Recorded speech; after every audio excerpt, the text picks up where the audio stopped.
جیسا کہ آپ سب جانتے ہیں کہ ابھی تھوڑی دیر پہلے یہاں پر PMC کے اسٹوڈنٹس جو تھے وہ بیٹھے ہوئے تھے، اس معاشرے اور اس نظام میں جو ہے وہ پھنسے ہوئے بچے جو تھے وہ بیٹھے ہوئے تھے، اپنے جو مطالبات تھے وہ رکھ رہے ہیں.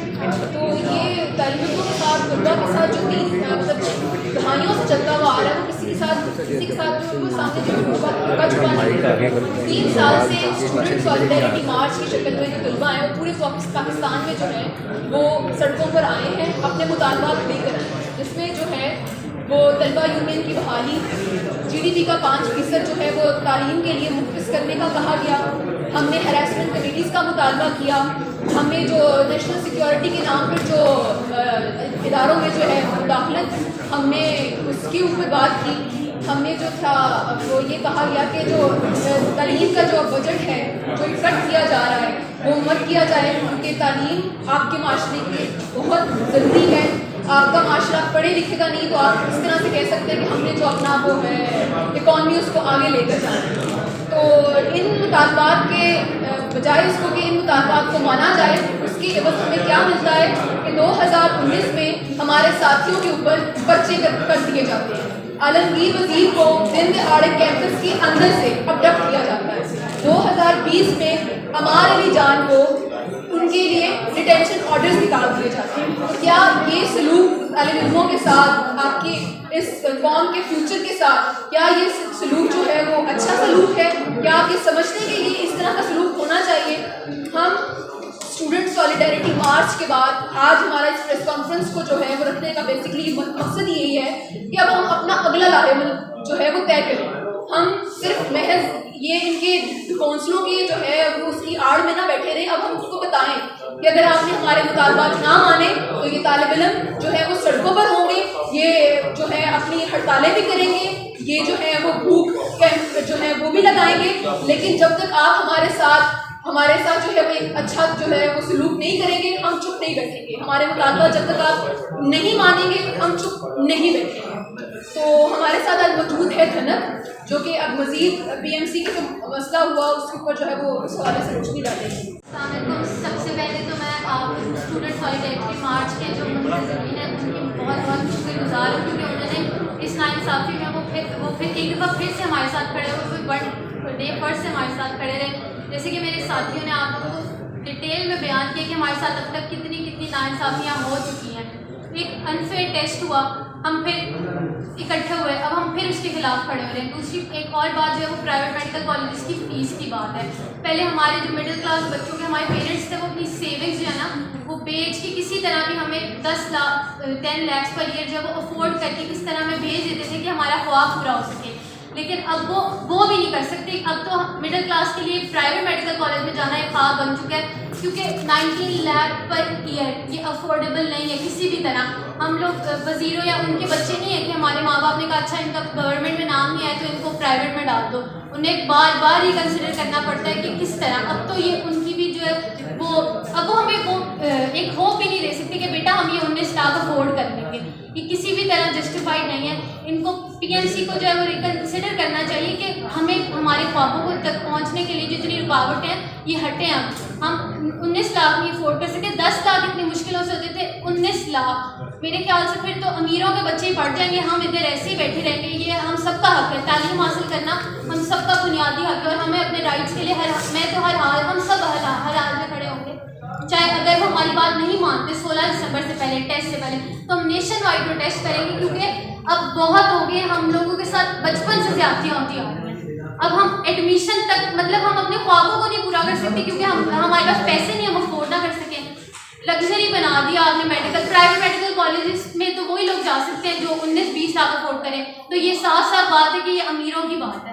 امیر جائیں وہ پڑھ لیں، ہم ایسے ہی بیٹھے رہیں کیونکہ ہم افورڈ نہیں کر سکتے. یہ کہیں سے بھی جسٹیفائڈ نہیں ہے. PMC کو ریکنسیڈر کرنا چاہیے کہ 10 لاکھ یا 9 لاکھ فیس آئے تاکہ ہمارے پیرنٹس بھی وہ بھی چاہتے ہیں کہ ہم ڈاکٹر بنیں. Thank you. پچھلے 3 سالوں سے جو بھی ایجوکیشن سسٹم کی جو کرائسس ہے ان کے اوپر ہم نے ڈیٹیل سے اپنا چارٹر لکھا ہوا ہے، جو ہم ہر سال نومبر کے اینڈ میں ملک بھر میں لاسٹ ایئر 55 شہروں میں، اس بار 40+ سٹیز میں یہ مارچز ہم نے آرگنائز کیے تھے، اور سیم چارٹر آف ڈیمانڈز کے ساتھ جو علاقائی مسائل ہیں ان کو شامل کرتے ہوئے وہ چارٹر ہم نے ایوان بالا تک اقتدار میں بیٹھے لوگوں تک پریزنٹ کی ہے، لیکن اس کا جو رسپانس ہے وہ ہمیں انتہائی مایوس کن، جس طرح ابھی پی ایم سی کے جو ہمارے چھوٹے بھائی اور بہنیں تھیں انہوں نے پریزنٹ کیا، اسی طرح سے وہ رسپانس چاہے یہاں کے ورکرز ہوں، ڈاکٹرز ہوں، عورتیں ہوں، ریاست کا اور حکومتوں کا جو رویہ ہے وہ الٹ ہو گیا. بجائے اس کے کہ لوگوں کے رائٹس انہیں سیکیور کیے جائے، ان کی بات سن کے ان کے ساتھ انگیج کیا جائے، یہاں پہ بات کریک ڈاؤن کی طرف چلے جاتی ہے. یہاں پہ الٹا انہی رائٹس کو مزید سلب کرنے کی طرف وہ معاملات چلے جاتے ہیں. 2019 میں ملک بھر میں یہ تحریک آپ سب ساتھیوں نے بڑے وسوخ کے بڑے غور کے ساتھ اس کا جائزہ بھی لیا ہوگا، اور اس کے بعد جو 55 شہروں کے نوجوان تھے وہ نکلے، اس کا رزلٹ یہ نکلا کہ اسٹوڈنٹس کے اوپر ایف آئی آرز کی گئی، سیڈیشن کی ایف آئی آرز کی گئی، یونیورسٹیز کے اندر سے اسٹوڈنٹس کو ابڈکٹ کیا گیا.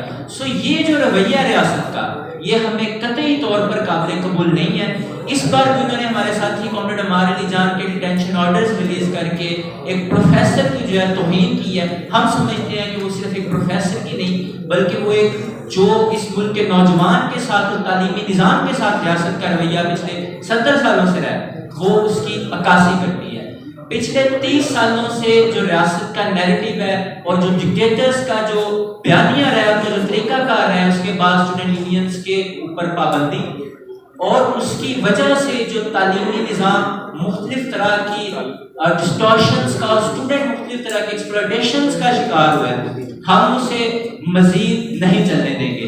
3 سال ہم مسلسل سڑکوں پہ نکل کے لوگوں کے سامنے، ریاست کے سامنے اور بالخصوص جو اصل طاقتور طبقہ ہے اس ملک کا، ان کے سامنے جو ہماری ول ہے وہ ہم پریزنٹ کرتے رہے ہیں. لیکن اس بار ہم نے فیصلہ کیا ہے کہ ہم وہ بات صرف رکھنے تک محدود نہیں رہیں گے، بلکہ یہ جو لڑائی ہے اسے ہم بھرپور طریقے سے جب تک ہم اسے جیت نہیں لیتے اسے ہم لیڈ کریں گے. سو اس میں اناؤنسمنٹ یہ ہے کہ جس طرح سے علی نے کہا کہ اگلے 30 دن کے اندر student unions, harassment committees, education budget, securitisation اور پی ایم سی کے ایکٹ کے اندر جو ان اسٹوڈنٹس کے ساتھ اور جو پرائیویٹائزیشن کے سلسلے میں سب کچھ کیا جا رہا ہے اور تعلیم کا جو کاروبار ہے، ان سب چیزوں کے اوپر کچھ ہماری امیجیٹ ڈیمانڈز ہیں. بہت شکریہ. میں سے بھی بات کرنا چاہوں گی کہ ابھی ہم نے تقریباً 3 سال سے ہم اسٹوڈنٹ سولیڈیرٹی مارچ کرتے ہوئے آ رہے ہیں، جس میں ہم بار بار یہ بات کر رہے ہیں کہ آن کیمپسز جو عورتوں کے ساتھ جو ہراسمنٹ کے کیسز ہو رہے ہیں ان کے لیے کوئی لاحق عمل بنایا جائے، ان کے حل نکالے جائیں اور کلپریٹس جو ہیں ان کو کفر کردار تک پہنچایا جائے. لیکن ہماری کوئی بھی بات جو ہے وہ سنی نہیں جا رہی. عورت اس معاشرے کا ایک پسا ہوا طبقہ ہے. آپ صرف یہ اندازہ لگا لیں کہ اپنے گھر سے لے کر یونیورسٹی تک آنا ہی ان کے لیے ایک بہت بڑی اسٹرگل ہوتی ہے، اور کتنے پرسنٹ ہماری فیمیلز جو ہیں وہ یونیورسٹی تک پہنچ پاتے ہیں. اس کے باوجود اگر ہم بلوچستان کی بات کریں جو کہ بہت پسماندہ علاقہ ہے، جہاں 100 میں سے کوئی 1 یا 2 لڑکی جو ہے وہ یونیورسٹی تک پہنچ پاتی ہے، وہاں پہ آپ کیا کرتے ہیں؟ اگر وہ بمشکل یونیورسٹی میں پہنچتی ہیں آپ کیمرے فٹ کرتے ہیں، آپ ان کو ہراسمنٹ کا شکار کرتے ہیں، آپ ان کو بلیک میل کرتے ہیں اس طرح کی ویڈیوز بنا کے. آخر آپ چاہتے کیا ہیں؟ آپ دیکھ لیں سندھ یونیورسٹی میں نائلہ رند کا قتل، پھر آپ نمرتا کماری کا قتل دیکھ لیں جس پہ کسی قسم کی کوئی انویسٹیگیشن نہیں ہوتی. Peshawar Islamia college Peshawar, Gomal university, even آپ کسی بھی صوبے کی کوئی بھی یونیورسٹی اٹھا کے دیکھ لیں وہاں آپ کو لاتعداد ہراسمنٹ کیسز جو ہیں وہ ملیں گے. اس کے باوجود جب اسٹوڈنٹ احتجاج کرتے ہیں، جب ان پہ پریشرائز ان کو کیا جاتا ہے، تو وہ ایک نام نہاد کمیٹیز بنا کر اس میں انہی جو ٹیچرز ہوتے ہیں، جو ہراسرز ہوتے ہیں، انہی کو ان کمیٹیز کا حصہ بنا دیا جاتا ہے. ہمارا مطالبہ یہ ہے جو ہم بار بار کرتے آ رہے ہیں کہ فل 4 کمیٹیز بنائی جائیں جس میں جو فیمیل اسٹوڈنٹس ہیں ان کو اسٹیک دیا جائے، نہ کہ ان کلپریٹس کو دوبارہ سے وہاں پہ بٹھا دیا جائے. اور ان کا حل جو ہے وہ، اور ہم یہ سمجھتے ہیں کہ اس کا حل یونینز کی بحالی کے ساتھ ایک ناگزیر طریقے سے جو ہے وہ جڑا ہوا ہے کہ اگر یونینز بحال ہوں گی تو یہ ایشوز جو ہیں ان کو بہت جلد ریزالو اور بر وقت ریزالو کیا جا سکے گا اور ان کی تعداد کو کم کیا جا سکے گا. بہت شکریہ.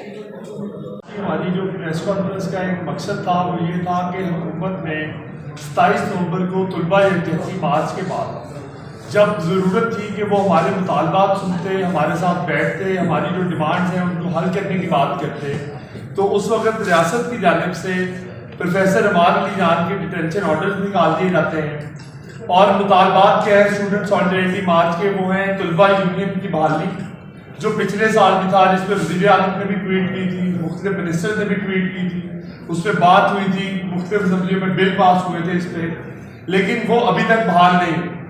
تو آج کی جو ہمارا اصل مقصد ہے، ہم اس حکومت کو 1 مہینے کا الٹیمیٹم دیتے ہیں، اگر تو انہوں نے ہمارے جو مطالبات ہیں طلباء یکجہتی مارچ کے جو مطالبات ہیں اگر وہ نہ مانیں تو ہم 8 جنوری کو ہم ایک ملک کی تحریک کا اعلان کریں گے، جو صرف پنجاب میں، سندھ میں یا پاکستان کے علاوہ گلگت بلتستان اور کشمیر میں بھی یہ تحریک چلے گی۔ تو ہمارا ابھی حکومت کو یہی الٹیمیٹم ہے کہ 1 مہینے میں 8 جنوری تک اگر وہ ہمارے مطالبات نہیں سنتے تو پورے ملک کے طلباء سڑکوں پر ہوں گے اور ہم لوگ ان کو جواب دہ کریں گے، کیونکہ ہم لوگوں نے مارچ کیے، پروٹیسٹ کیے، اس کے بعد غداری کے مقدمے جھیلے، ہمارے ساتھیوں نے جیلیں جھیلی، تو اب ضرورت ہے کہ اگر یہ ریاست، یہ حکومت ابھی بھی طلباء کی پرامن اعتراض کی آواز کو یہ نہیں سن سکتے تو اس کے بعد ہم ایک بھرپور ملک کی تحریک کا اعلان کریں گے۔ 8 جنوری تک ہم الٹیمیٹم دیتے ہیں اس حکومت کو کہ اگر نہ ڈیمانڈ مانی گئی تو اس کے بعد 8 جنوری کو ہم پورے ملک کے اندر طلباء کو منظم کریں گے اور اس کے خلاف ہم باہر نکلیں گے سر۔ This is Pakistan Observer. Visit our YouTube channel for more informative videos. Thank you.